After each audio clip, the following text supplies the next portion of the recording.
Hi!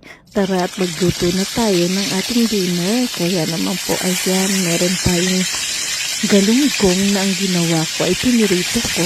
Diba? So, ito ay nabili ko rin siyempre na isang balot ay 5 piraso. So, 2 balot ang aking binili. At ito na nga, diba?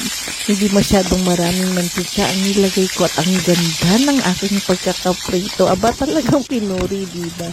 Yung kanyang pagluluto. At ayan, nilagay ko muna sa isang container at ilagyan natin ito ng paper towel nang sa gayon ay ma-absorb nito yung mantika ng ating isda. And then syempre ito na yung second batch ng ating pagluluto ng galunggong. At ayan, binaliktad ko na lang ulit, diba? And then syempre nakikita nyo naman na yung gitna ng ating kawali ay wala yung anong tawag doon, mantika. Kaya ang ginagawa ko ay inuusog-usog ko para magkaroon naman ng mantika yung gitna niyan. And then syempre pagka-prito natin, hinugasan uli natin yung kawali. At eto na nga, naglagay tayo ng konting mantika at saka natin sinangkot siya yung ating giniling na baboy. And then sinabayan na rin natin ng pag-iisa ng bawang at sibuyas, diba? And then syempre may kamatis na rin at naglagay na rin ako ng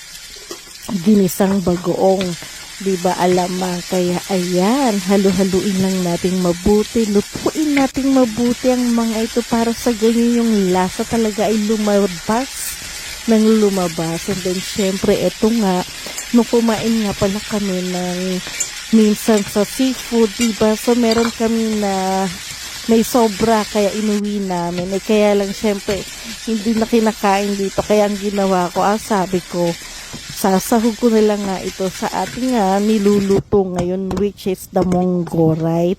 And then syempre ayan, sinabay ko na rin yung hiniwa-hiwa ko na anong tawag dito, ceiling green, diba?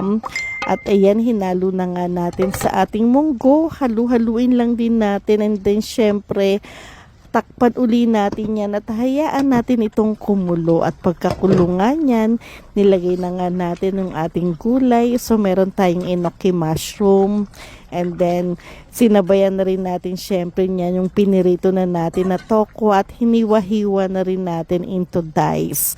So ayan, wow, napakarami na ating, very healthy talaga yung ating ngayon, ang ating munggo. Imagine mo yan, diba? And then pakuluan lang uli natin ito ng 1 minuto. And then pagkakulunga, eto nabili ko rin na dahon ng malunggay, diba? Naka-frozen yan. Kaya eto, binili na rin natin at nilagay na natin dito sa ating munggo na may kasama na rin na sili, diba?